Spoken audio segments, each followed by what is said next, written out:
it. Right. I mean, that'll Yeah, do. my niece is doing something, and she is I told her from the way she described how she felt, and she could feel everything, and she's so deep, and she wishes she didn't feel all that. And I said, "You're an empath. Take a look. Go look it up. Take the quizzes, read about it, whatever." And I told her, I know I am. She's like, "I know you and I are so much alike. Okay, if you are, then I must be." And I said, "Well, look into it." And so I told her about this. She's like, "I'm gonna watch it later." I said, "Okay." But she's Awesome. Yeah, no, doing I'd love to have more people. I feel like it's important to discuss and talk about, otherwise I wouldn't be doing it. well. Um, I think it's like a term that there's finally like a definition for this, and it's people used to just think of it as like an overly sensitive, overly emotional person. You're not fitting in the box of the way you're supposed to act or feel. And we knew it, and we're like, ow, ow, it does hurt. And I wish I didn't feel this way. And now I don't know how to connect with people that well because I know that I'm off. I'm a little different. And but now it's like, you know what? It's kind of a cool thing if you embrace it in a lot of ways. So you just have to have your way of channeling your energy and protecting it when it's overspent or you're around a lot of negative, dark people. So I get it, believe me. well, I feel like we've already kind of jumped into it. I don't really want to end it after we've started the Right. discussion to just Okay. start again. And you kind of already answered the first question of what Oh my gosh. Yeah. you think an empath is. So, but actually, the questions for we're going to do both. We're going to do empath questions first, and then we're going to do some writing questions second. And because MB is more of an empath, identifies more as an empath and not as a writer, she's going to focus on the empath questions, and I'm going to focus on the writer questions because I identify as both like you do. Yeah. So, Yeah, and then, I do. yeah. So it's I gonna be mean, you could also introduce yourself if you want. It's basically just your name and how you identify, but I okay. think I took a little bit of that away from you. But No, that's okay. But it's good to review what it is, we're gonna be talking about. So we're gonna be talking about what it's like for being an empath and how I discovered it, kind of like what it's done, good, bad in my life a little bit, that kind of stuff. And then I do a lot of writing, and the thing about, gosh, you want to share so much, and you have all these things created and ready to be like almost published, and but what it's like to write and to what it is I'm writing about, kind of like that. yeah, I Okay. just I think I had sent you both of the questions. Yeah, But yeah, it's it's basically like your writing process, it's and practice I everything. actually Yeah, haven't it's looked like at I'm gonna what. go. What, empaths, we just go by our intuition, and if we practice or overthink things, we get all jumbled up. So I'm gonna go with it. I overthink Really. everything, but Yep. I use it to work in my favor. Makes It me can. You can like really be productive and super duper like on it about things, but then you have to like compartmentalize it because you can just go kind of nuts with it all if you don't just shut it off. yeah, Mm-hmm. And it's obvious, painfully obvious. Yeah. for sure. Oh Yeah. yeah. We get it. Yeah, I do. Yeah. Very much so. Yeah. So, do we want to jump into the questions? Sure. I'm ready to do it. Yeah. Okay, MB, I'll give it to you. All right. So yeah, basically answered the first question, which is, what does the word empath mean to you? Did you want to expound on that at all, or? Sure. Yes. Yeah. I can definitely talk a little bit to that. So to me it means, like empath is connected in a way to empathy, but it's different than the actual word empathy. You feel a lot. You feel way more than you wish you did. And I remember growing up, it was weird, like when I was young, one of the first memories I have is just being bullied.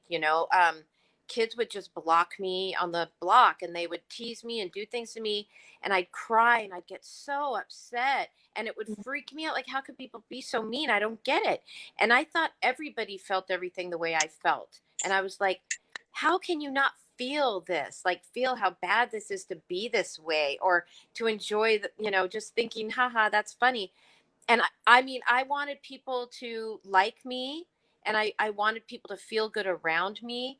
So like in my house, I'd walk around on eggshells because I had a dad that was just mean. Um, And I felt like all the time I could feel before things would blow. I could sense things before and I thought everybody could. I really did. I thought everybody felt that same way.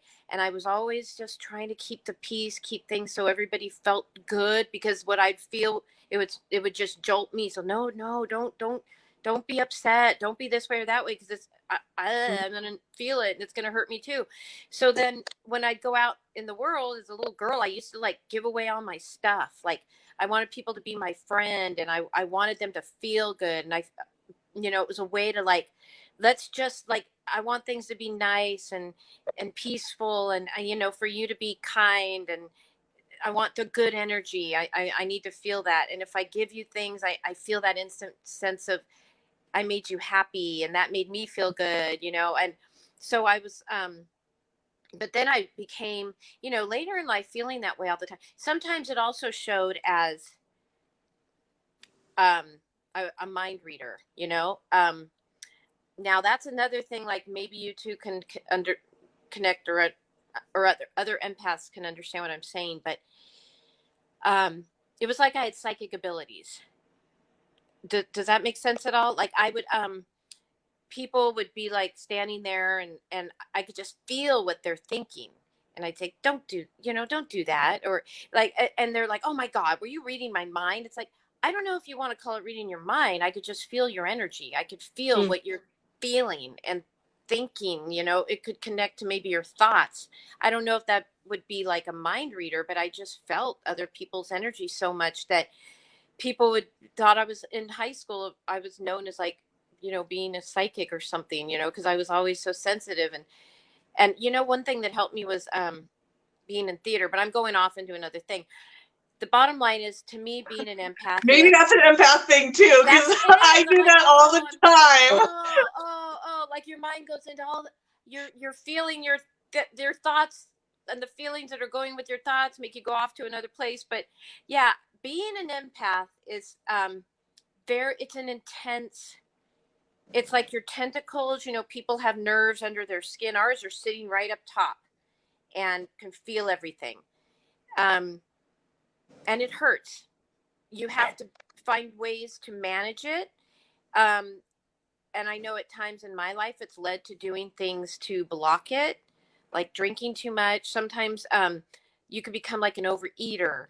There could be different things you do to block that energy. And so when you Like unhealthy coping mechanisms. exactly, and you're not sure what it is. So once I realized what it is, and it's okay to feel this way, and there's a lot of strengths to being an empath, then I was able to understand it more and deal with it more, and actually use some of my empathic type skills to become a counselor, which I'm in school right now to get my master's degree in counseling. And I've been an educator for 22 years, so I can help kids and all that.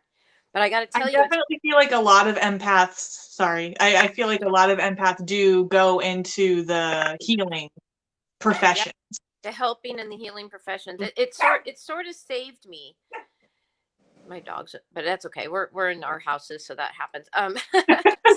No, it really kind of saved me. I was angry. Like, you go to a point where you're trying so hard for people to be okay, or you feel okay. It makes you very vulnerable.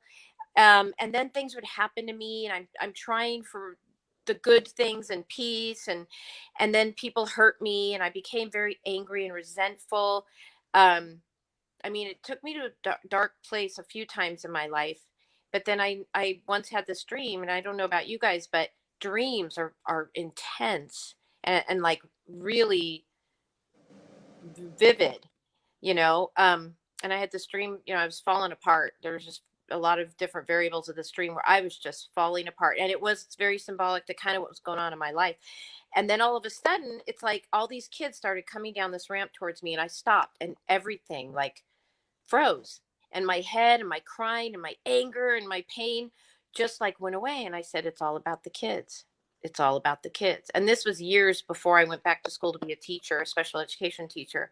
And that's still kind of my path and journey to help the kids. But it was like a message saying, if you can channel your skills, your feelings, your energy, your kind of like your intuitive knowledge of how you can help somebody to helping others, then it's gonna heal you too, So yeah, I think that that's really important, to find a way to use your skills in a good way, because I think that we're born with these feelings and the way we are, um, for a reason, you know, and helping others is a very big one. But then again, an empath wants to help everybody and then they burn themselves out. Then you got to isolate for like a month, So it's about balance too.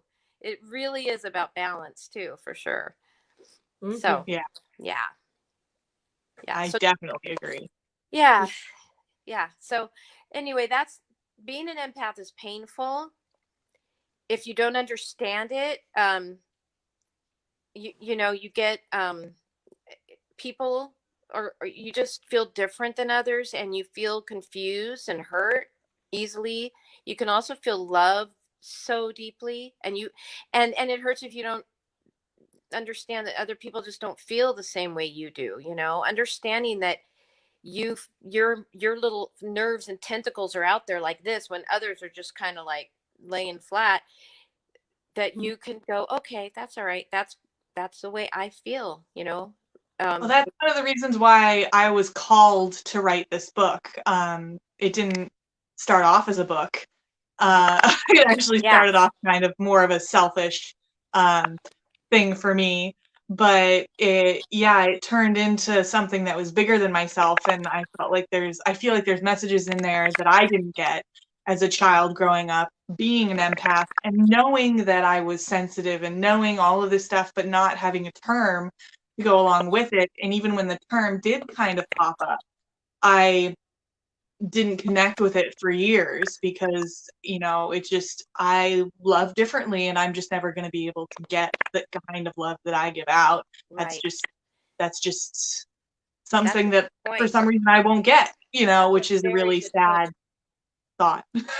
It's true, like you won't, because you feel it differently. Like I mean, I love that you're saying about young kids, young people these days. I was like that, and I remember there were times in my life I wanted to die. I never had the courage to kill myself, but I just wanted to die.